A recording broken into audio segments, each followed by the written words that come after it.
tubeebaza bannaayo okubeera nga mubeerako, mutuwa amaanyi, mutuzaamu amaanyi, mutuleetera okwagala, okwongeramu okwagala ku bye tukola, ate nammwe era mwongera okumanya ku bye tuba twogerako eyo. Olunaku olwaleero nno lwa Mande, ennaku z'omwezi 31 omwezi ogwa August. Olunaku olwaleero lwe lunaku olusembayo omwezi guno ogw'omunaana. Naye tukkiriza Mukama nti bambi atafunye byonna byabadde alubira mu mwezi guno, omwezi gujja kubeerera omulungi, oba emyezi gyonna eginaddako mu maaso ng'omwaka tegunnaggwako.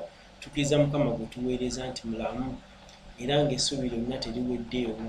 Twebaza mwenna abajja mu Friday overnight gye twalina last week. Yali overnight yaffe eya worship. Bambi mwebale, Mukama akawa omukisa.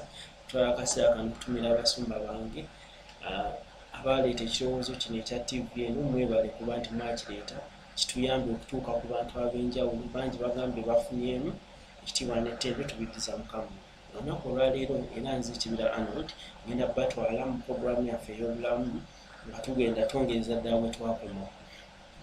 Last week twali tutandise ku topic eya HIV and AIDS, kubanga tubadde ku viral infections. Twogedde ku hepatitis, HPV ne infections endala zonna eziri mu viral category, naye nga mu kiseera kino tuli ku HIV and AIDS.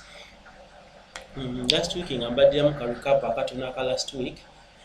HIV kigambo kya lufuutifuuti, kifunze era ngenda kinyumya mu lufuutifuuti.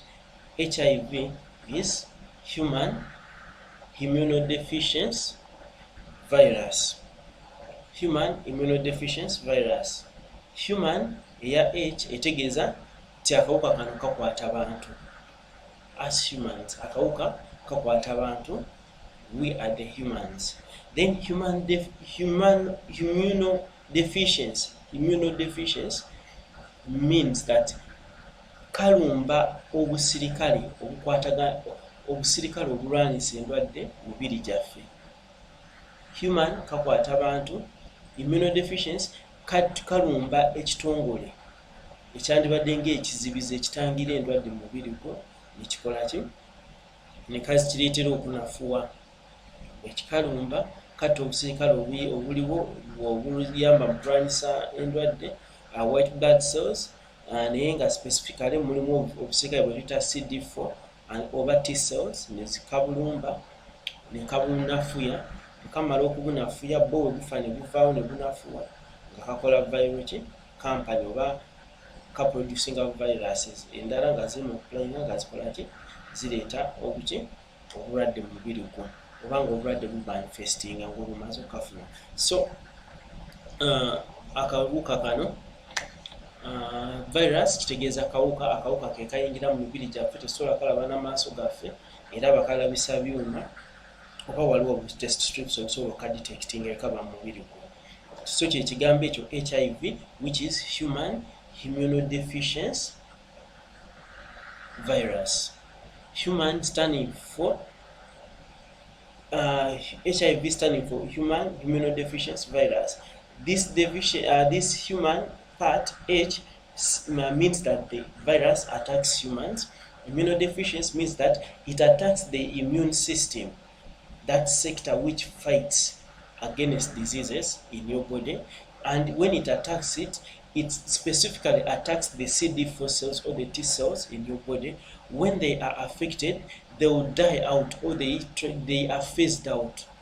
And then the virus starts to reproduce from that area and produces other viruses which take over the system, and then other opportunistic infections come in because your immune system is weakened.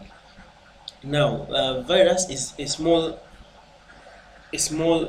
germ, bit bacteria.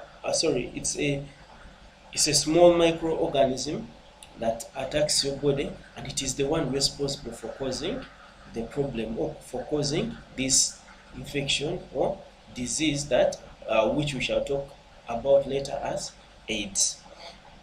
So, what does the virus do? When the virus gets to your body, as I've told you, while I was trying to explain HIV, it attacks the immune system. Your immune system is the defense line. It's the defense line that is supposed to fight against illnesses that are coming to attack your body. But when the virus enters, or when you contract it through the processes that we shall talk about, or the ones that you will know of right now, it attacks the part of the white blood cells which are the CD4 or the T cells. When it attacks them, what happens? When it attacks them, or when it infiltrates that system, it starts producing other viruses.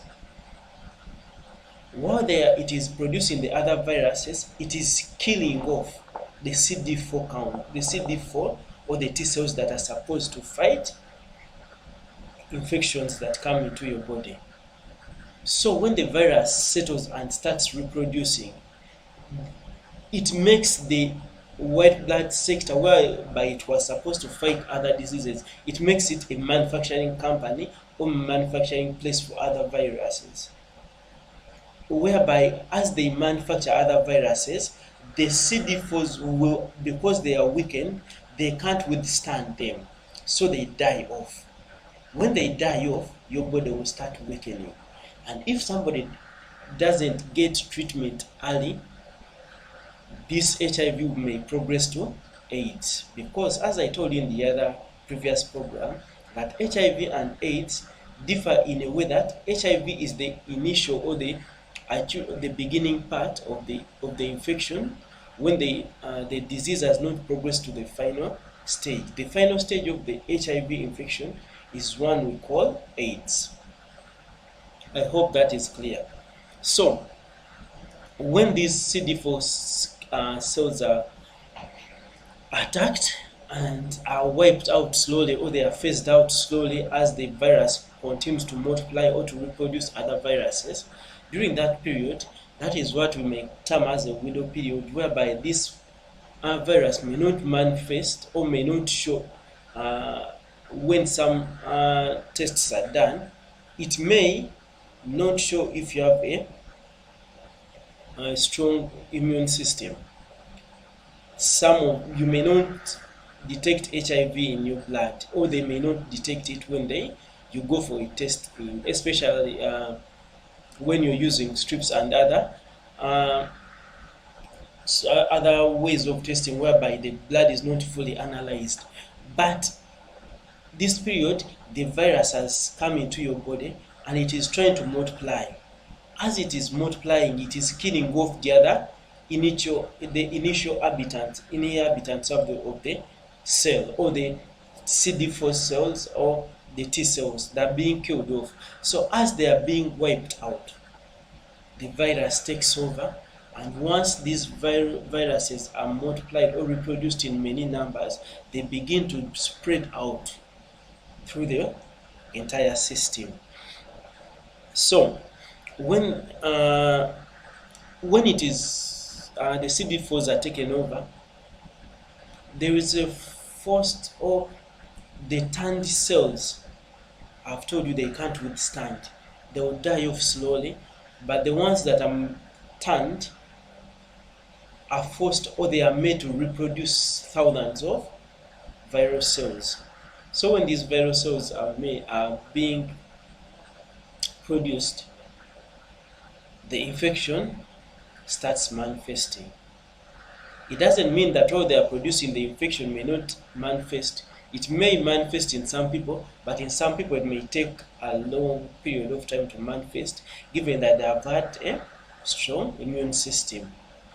Mu bufunze mbadde mbanyonya nti akawuka kano bwe kalumba emibiri gyaffe kagenda ewali ekitongole ekizibizi, oba kyekyanduyise white blood cells oba obusikale obulwanyisa obulwadde, bwe katuukawo kabuleetera okutandika okubutta oba okubudistroyinga, okubusaanyaawo mpola mpola. Obuba busobodde okukyuka ne bukayamba okukubisaamu oba okukola eryandibadde ng'ekkolero erya buviruses oba siriimu obulala. So gye kakoma okukubisaamu buviruses buno bukola ki? Butakinga over your body, butakinga over ekiseera ekyo tusobola okugamba tino omuntu akoze eki nti omuntu agenda omuntu ayinamu akawuka naye nga bwegambye nti abantu abalina emisaayi emigumu oluusi bafuna tebalagirawo nti mweyo periodi nga akawuka kamultiply nga kali awo kalwanyisa okumalawo buno bwonna obulwanyisa obulwadde katwala ekiseera ekimu abantu abamu bagenda ne bakebera naye omusaayi oluusi guyinza obutalaga naye nga tekitegeeza nti tolina kawuka kitegeeza wakafuna naye oluusi nga sisitimu ye ebadde y'amaanyi bwebeera nga defense system ye ebadde y'amaanyi oluusi munaye bantu abamu basigala kukola ki balwawo okulaga akawuka ako naye munaye nga embiri gyabwe oluusi gibeera kayingira so era mu maaso mujja kulaba nga mbanyumira ku HIV ne AIDS nga mbagamba nti omuntu ayina HIV bw'abeera captain check ng'ali ku ddagala ki chances z'okusiiga omuntu omulamu zibeera wansi tekitegeeza nti mugende mu banoonya abajjaina kubanga abakola ki abatasobola kusiiga naye chances ziba zikendeerako teziba ng'omuntu alina AIDS oba the later stage of this infection.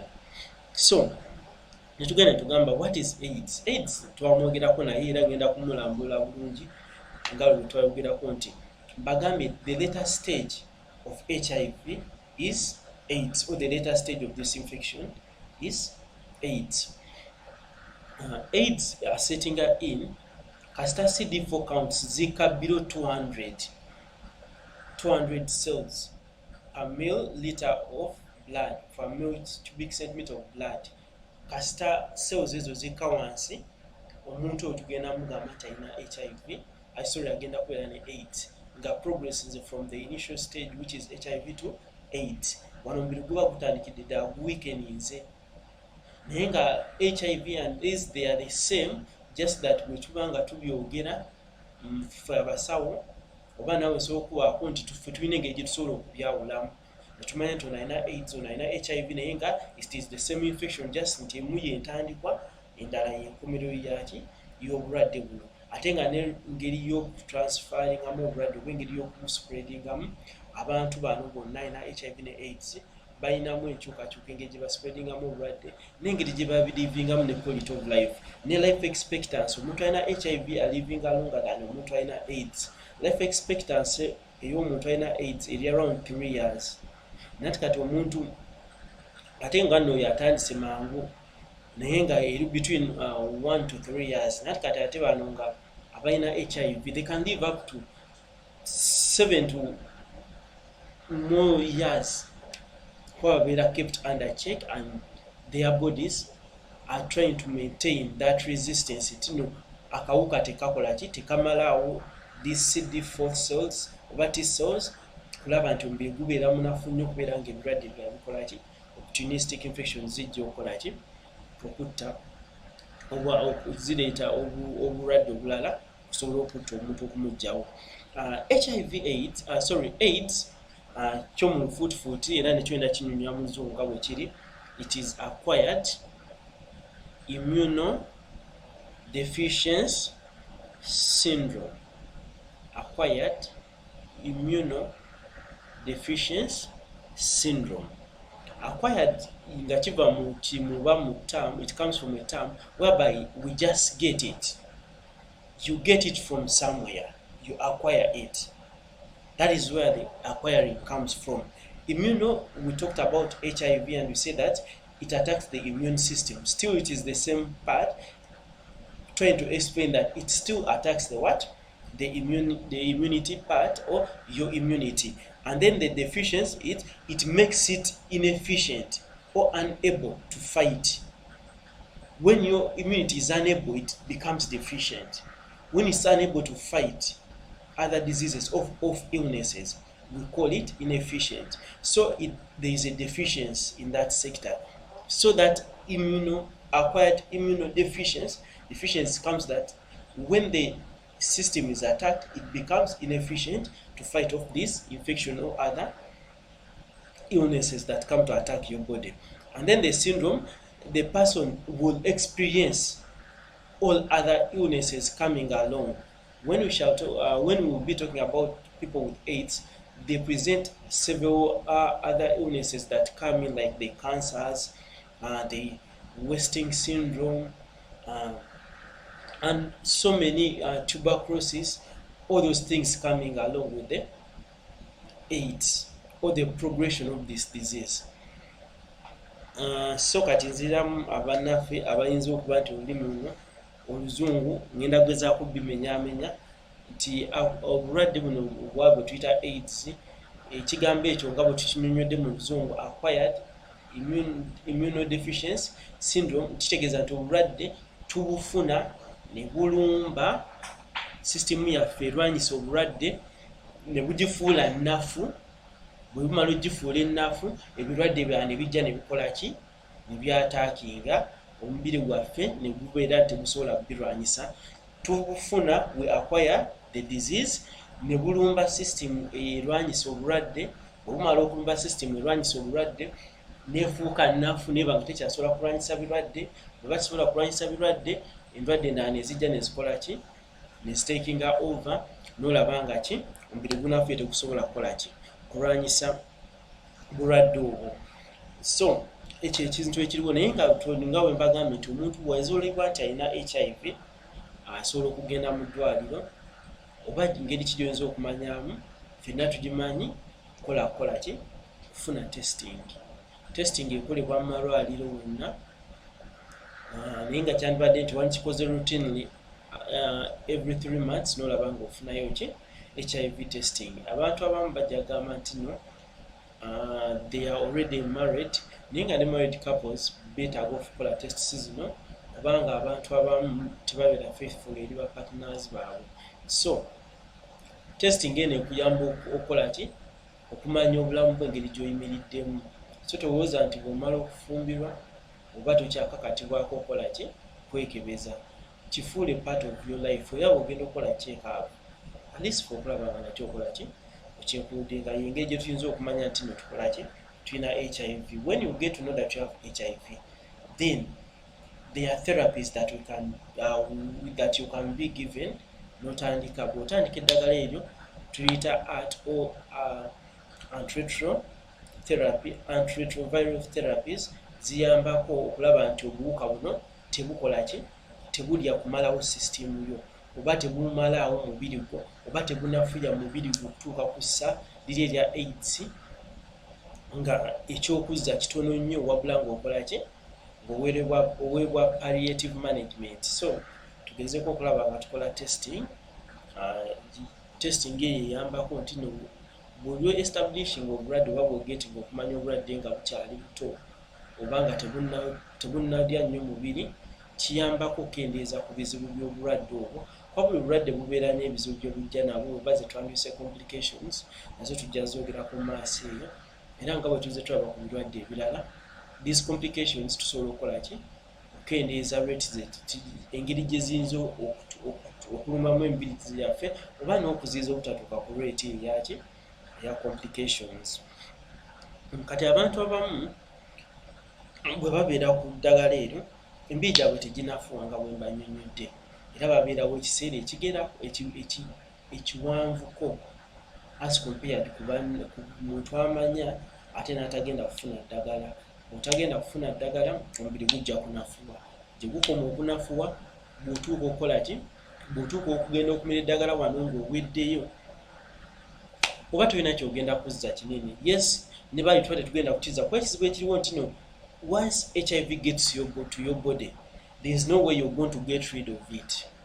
Okujjako nga kyamagero, nga bulaba nti ekanisa lwo tebakusabidde, Mukama n'akola ekyamagero n'okukkirizako n'owona, naye nga there is no way your body can get rid of this HIV. Nebakuba ddagala ki, eddagala terinazuulibwa era teririiyo. So kati gwoba olyawo omunoonya ojja mufuna, naye talina ddagala, omanyi ogenda kubeera naye, oba once it gets to your body, just get to know you're going to live with it up to the day you live this life. So ekyo nakyo kibeere mu mitwe gyaffe nti emibiri gino nga bwe nabagambye nti HIV progressinga to AIDS, nga immunity eweakeninze, oba nga other illnesses zisetinze in. Illnesses endala zetwogerako wawe cancers ezijja, nga olaba sarcoma, cancer oba kookolo ow'olususu, n'ebitundu byaffe ebyomubiri ebyomunda, omuntu n'afuna okukoggwerera okwo nga naye tekuyina kikuleese, okulya alabika alya naye ng'agenda gwerera tategeerekeka, buli kijja kimukwatako kimuluma, kimuyisa bubi nnyo nnyo, buli tegusobola kukola ki kukirwanyisa. Abantu batandika okukola ki, okubanga byayogera tebikwatagana, kati ayogera kino watayiba nga ayogera kiri, bala batuuka ne bafuna n'akafuba, tanywa sigala, takolera mu bintu bya mukka, naye ng'akola ki, afuna ekifuba tekitegeerekeka, kiri on and off, atuya n'ekiro. So stage eyo HIV oluusi abeera progressinze to 8, aba progressinze to 8. Amuziriramu katono ab'oluzungu, tubadde tugamba nti no HIV progresses to 8 in a way that once your body system is weakened and other illnesses come in. I've just given a few examples of the cancers like the Kaposi sarcoma, which attacks the skin and other inner or internal organs. There is tuberculosis, there is memory impairment, and there is wasting, that wasting syndrome. This person can be declared that he or she has got AIDS. But even without all these signs, and the person looks healthy, but the CD4 counts are below 200, that person still is recognized as an AIDS patient. Even if these signs don't show, the wasting, the memory impairment, the cancers, and all this other stuff, even if it doesn't manifest, but this person's system, once taken for checkup and the CD4 counts are below 200 cells, that means this person has got AIDS and has progressed from HIV to AIDS. So it doesn't mean that the person to have AIDS must present all these symptoms to be recognized as an AIDS patient, but even if all the vital sign is the reduction of the CD4 counts to below 200, to be 200 cells. So the average number of CD4 cells for a normal human being ranges between 500 to 1,600, around that range, around that sort of range, to 500 to 1,600 cells per cubic milliliter of blood. So if you're not in that range and you're going below, you may start suspecting, if at all you've not done what? A serotest. Nziriramu bannaye abalala ab'Oluganda nti akawuka omuntu gwe tugamba nti alina AIDS nga tafunye biri ebintu byensoose okwogerako wali emabega ebyomubiri, okukogga, okufuna akafuba akolera ebitategeerekeka, afunye cancers ezo, emimiro tegimira bulungi, bikase emimiro simanyi gikwata, bagikebera gina purplish munda, wano wannuma wali wannuma taggwako kino, naye omuntu oyo n'agenda n'akeberebwa ng'obusirikale bwe buli wansi wa 200 cells oba obusirikale 200 okukka wansi, omuntu oyo ajja kubalibwa nti akola ki? Alina akawuka oba kye tuyita AIDS.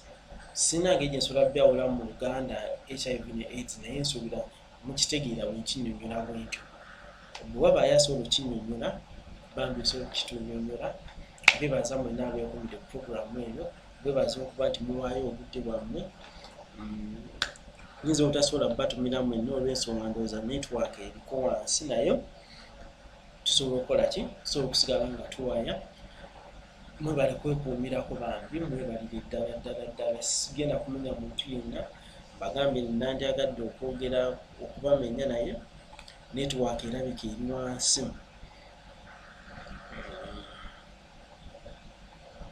Netiwaaka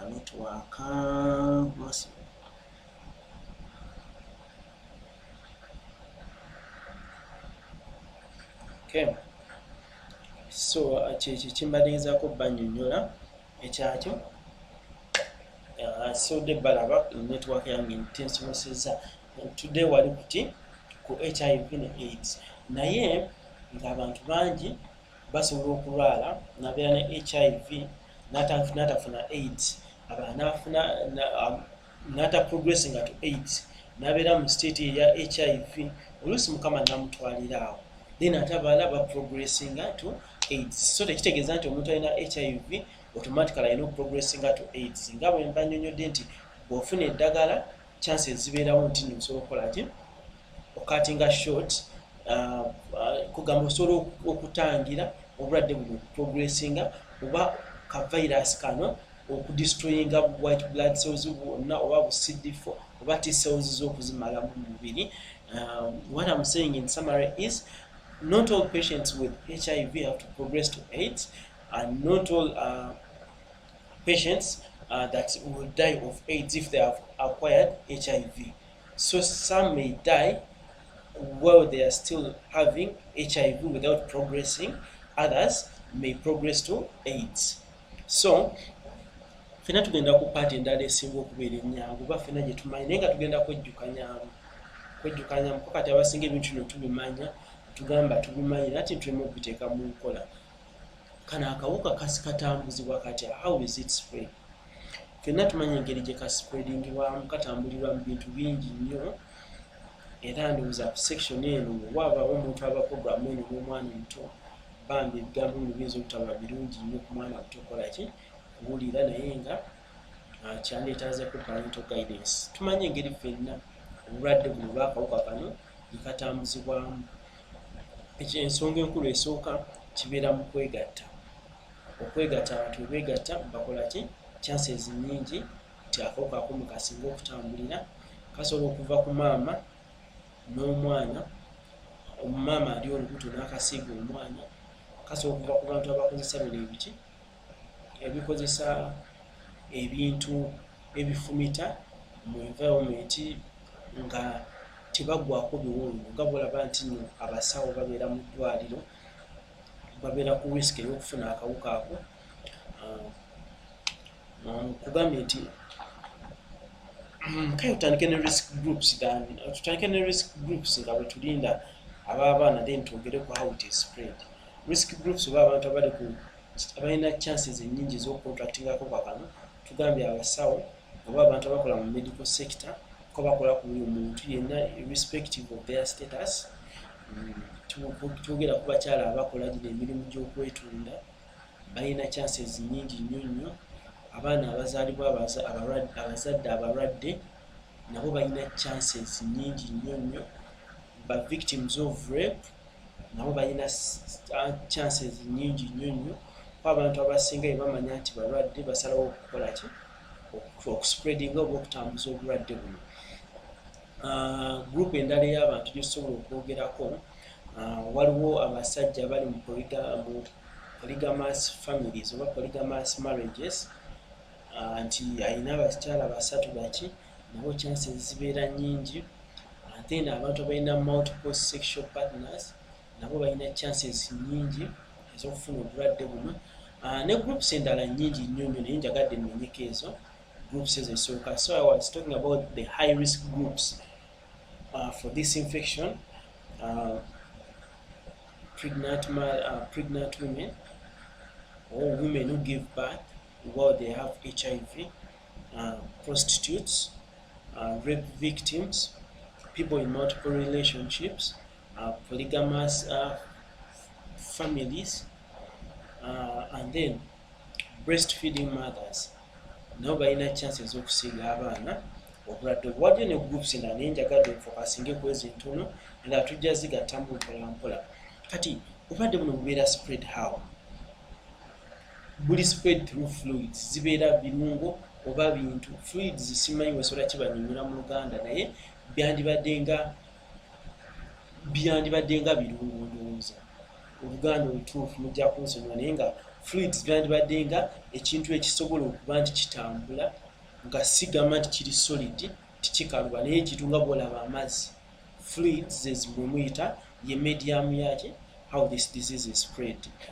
waliwo semen enkwaso z'omusajja then amazzi g'abakyala agaba gabavaamu omusaayi n'amata nga bwe nakugambye groups kuliko abakyala abayonsa abaana ate nga balwadde oba oluusi nga tebamanyi status zaabwe nibo basobola okusiga abaana. So medium eno eya spread nti zino zirikola ki ziyita mu fluids. Twogedde ku nkwanso z'abaami, amazzi ago ag'abakyala, amata, omusaayi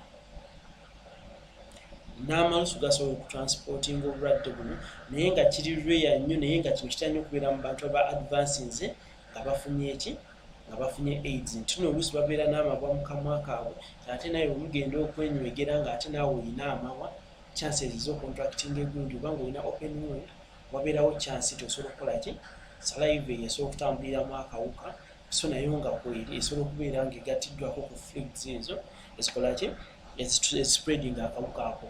I was talking about how the fluids through which this HIV is spread.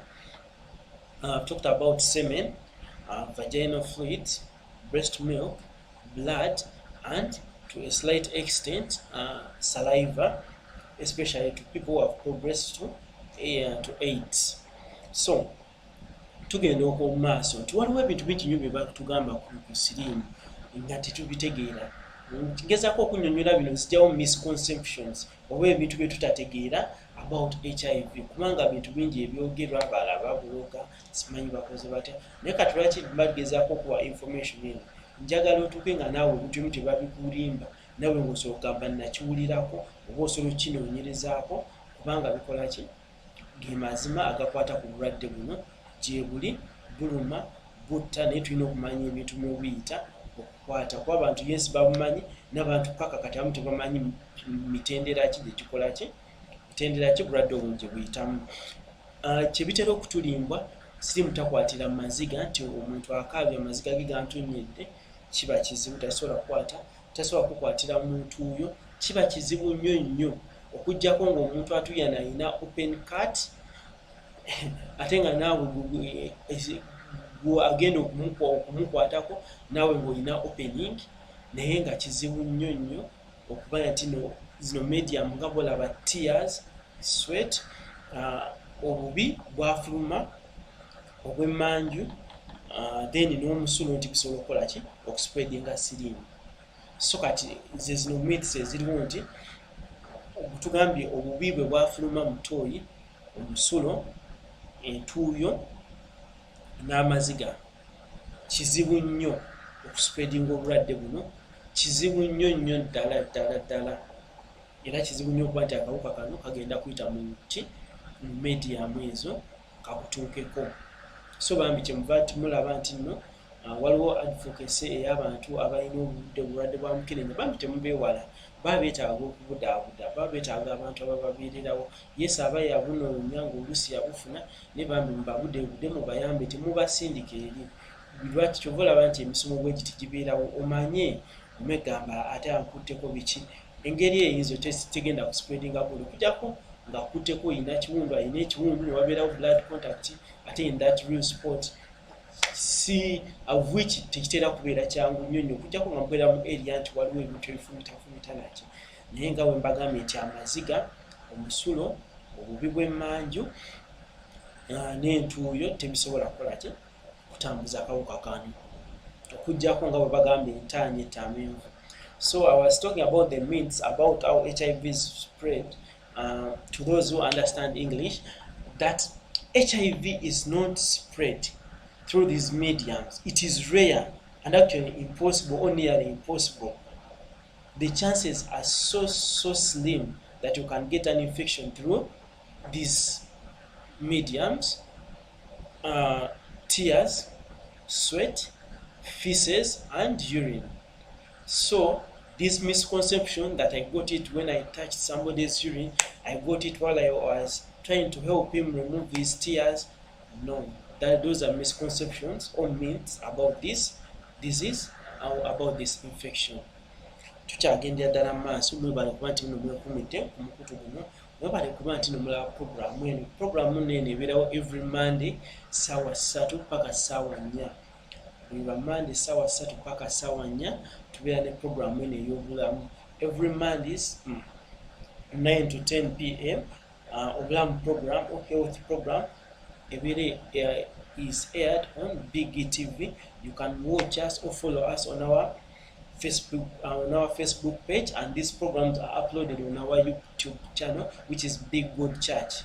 So if you miss any of our programs, you can go to our Facebook page and rewatch or replay these programs and watch them again in the comfort of your home.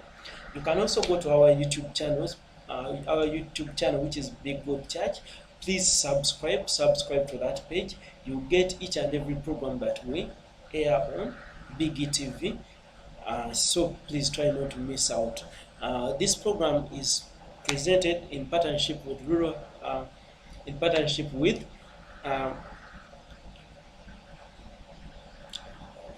sorry, I've forgotten the thing, it has skipped my mind, but I'll tell it to you later. We have our partners in this program. They are based in Kamwokya. They help people who are living with sickle cells, especially the kids. They can help you with other age groups, but especially the kids, to avoid stigma and to help you out in everything concerning sickle cells. So if you have any problem or if you want to know anything, you can go to Google or go to your Facebook page and look for Raising Hope International Friends. It's an NGO that deals with people or kids with sickle cell disease. It has other activities, but please, if you have anything or any query or anything that you need to know more about sickle cell disease, you can visit those people. You can check their sites. They have got numbers and they are based in Kamwokya. They can help you out concerning that problem of sickle cell disease and other issues, but mainly why we talk about the disease, because this is a healthy program. So now, so how is HIV spread? Through sex. Mainly, nga bwe nabagambye kino mukwegatta, wikola ebyokwegatta bye bitambuza akawuka kano. Abantu ffenna, abantu abakulu era abapulogulaamu eno abasinga bamanyi abantu kiki ekitegeeza bwe bagamba abantu okwegatta, nti abantu bwe wabeerawo contact eyo, there is exchange of fluids. So when there is that exchange of fluids, chances are high nti omuntu asobola okukola ki?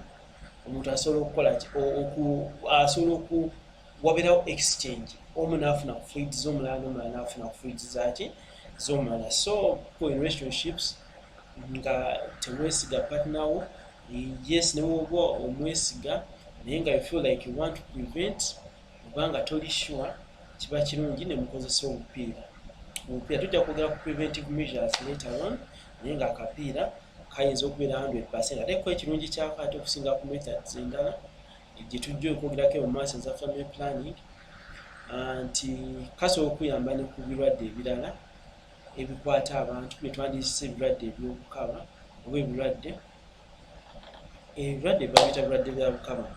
So kyandibadde kirungi abantu abo ne bakola ki?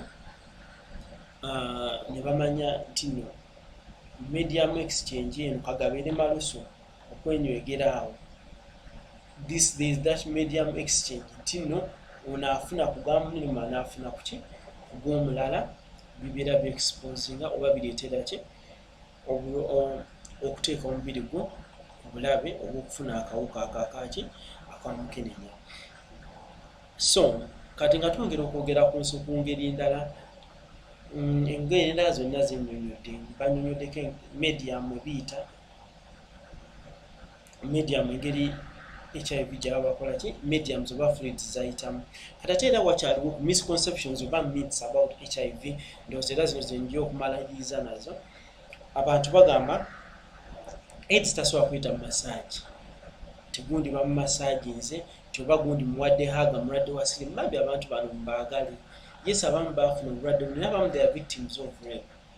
About the victims of their husbands, others are victims of their wives. So bambi kati tebetaaga stigma, already ayina stress y'obulwadde.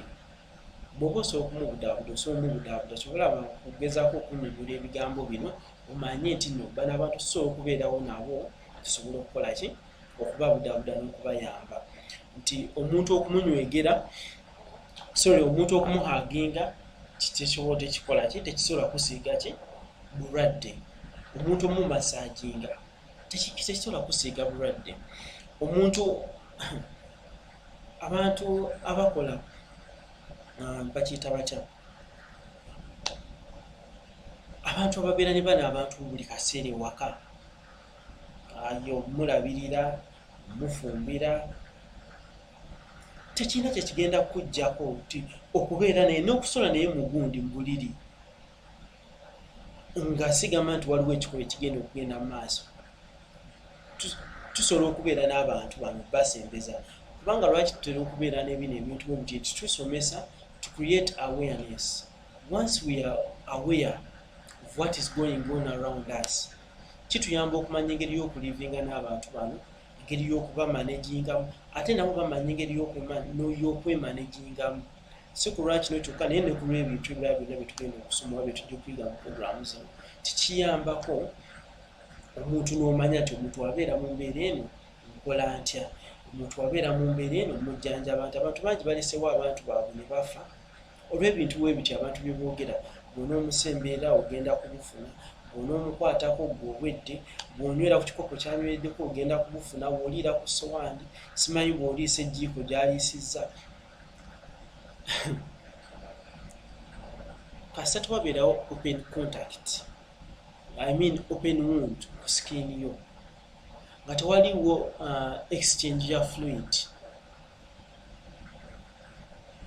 body contact neweebeerawo okukozesa ekijiiko ky'omuntu alina siriimu n'okyoza n'okiriisa tekigenda kusiiga siriimu okuliira ku sowaani ye tekigenda kulisiiga siriimu okukozesa ekikopo kye tekigenda kusiiga siriimu sirikomendinga nti mugende mukozesa naye ngezaako okulaga nti abantu babataddemu phobia balina okutya okwo nti nno bwenkozesa oba bwe nina n'omuntu alina siriimu ngenda kukwatibwa obulwadde oba ngenda kufuna obulwadde buno so ebintu bino bambi abantu abamu tubyogera lwa butamanya tubyogera lwakuba tubiwulidde tukola nalese ziri mediums of fluids through which akawuka mwe kasobola okutambula eri gye twatandikidde waggulu ne mbagamba nti nno amazzi oba enkwaso z'omusajja amazzi g'omukyala omusaayi amawusu to a little extent and then nakyo nekyaki kye twayogeddeko ne twogera ne kutyo ne ku mata omwana bw'aba ayonka okukola ki omwana bw'aba ayonka so abantu abo bambi tubaagale tubayambe baovakaminga ekintu ekyo si kyangu wonza okitegeera nti si kyangu ogenza okukola blood test olaba stress gy'obeerako oba okukankana kw'obeerako ng'olinda omusawo akole ki adde akubulira results era omusawo buli kyayogera bw'ati owulira ng'okola ki owulira nga weeraliikiridde banaye ngenda kumala sigenda kweyongerayo nnyo kubanga akaddeko kalayika katugenzeeko bambi buli muntu abaddeko kwebaza nnyo nnyo kusaba otambuze programu eno kusaba ogisharinge kusaba ogirayikinge kusaba obulira emikwano gyo nti programu y'ebyobulamu ebeerawo buli lwa Mande eriko abasawo ab'enjawulo abakuwa mu department ez'enjawulo mukyalabako basawo nga babiri naye waliwo abasawo bangi nnyo nnyo abali ku programu eno era nga munaatera okubalaba mu bbanga eritagiwala bambi mugibeereko mwongere okutuzaamu amaanyi mwongere ddala okukola ki okutuwagira muwagire programu zaffe ku Big TV kwako programu nyingi nnyo nnyo eziriwo omyoyo n'ezino ez'omubiri naye bambi temujja okwo musigale nga mulaba kubanga twetaaga obulamu buno nga bwe tugamba oba mwali muliddeko singa muba mugobera enjiri gye tuweereza okwo tutegekera emyoyo gyaffe nga tuli mu mibiri gyaffe n'emibiri gyaffe twetaaga ogifaako omubiri guno yes kiri kihousing kivaawo ne kigenda naye kihousing ekyo kye kihousingwa soul yo nakyo olina okukiwulabirira n'obwegendereza n'olaba nti kisobola okukola ki atisa okumazaako ebbanga eryo mukama lyaba yakutondera okubeera mu kihousing ekyo. So tujja kwogerako engeri HIV gyabeera spread mu musaayi slightly nga bwe twagambye nti abantu abakozesa ebintu ebikola ki ebintu ebifumita mpiso bambi bino bye mugabane waka abantu abawedda n'abanga abantu bakozesa maggwa okukola ki okuwumula amatu bakozesa pisto naye akozesa pisto mulimu kapini kamu akali sitaaka kubanga bagamba oba ka gold ke katarastinga kati nga kakozesa kukola ki abantu abamu nti ne bakozesa n'amukubamu akatuli n'akakuba ne mulala bwatyo ne bwatyo. So bino ebintu yengeri y'omusajja madde muyinza okwebuuza omusaayi nga sigenze ku transfusion engeri kyendala injections zino ebibisa obufumita oba ebintu ebifumita bw'oba obikozesa n'omuntu ayina akawuka kano fuba okulaba nga tebimufumita naye okufumita oba weewala okulaba nga bikufumita oba mwewala okukozesa ebintu byerimu obugirita n'omuntu omuti omulwadde kuba oluusi waba yeemwa tuyinza kumanya ddi lwe yeesaze oba neyinza obutakubuulira oluusi bukatsi buba butono n'otabumanya nekuba nti kuliko omusaayi olumala naawe neweemwa oba n'ogikozesa ate neweesala sima ekusala njala. So ebintu bino tugezeeko okukola ki ebintu ebifumita buno obusosola enjala bambi tugezeeko okulaba nga tukola ki tubyewala. Abantu bye bakuba ttatu simanyi biki bye bakozesaayo naye nazo mpiso naye ebeera ngeri emu gy'oyinza okontractingamu obulwadde buno omusaayi we gugenda mu maaso gw'okubajjukira eriiso liri open munda kisobola okuleetera okukola ki okufuna obulwadde buno. So ne zino empiso basawo zibafumise nga bakola nazo zisobola okuleeta obulwadde buno okuyingira mu mubiri gwo oba akawuka kano okuyingira mu mubiri gwo engeri nnyingi nnyo nnyo nnyo nnyo. So tulina kugezaako okulaba nti medium zenjogeddeko waggulu eri tezikola ki togetinga in contact nazo naddala ng'olina ebbwa oba ewantu wonna ewali open. N'ebigambo ebyo sigenda kusukka nnyo wano ab'oluzungu simanyi oba mubitegedde ebisembayo naye twogera ku infection eyo tujja kutandikirawo wiiki ejja. Tusaba mukama abankuumire sigadde nze Kibira Arnold tumidde buli muntu abadde ku program siboogeddeeko olw'ensonga network yange eri down naye buli muntu yenna alabye program buli muntu yenna asharinze mukama akuwa omukisa musule bulungi mweraba.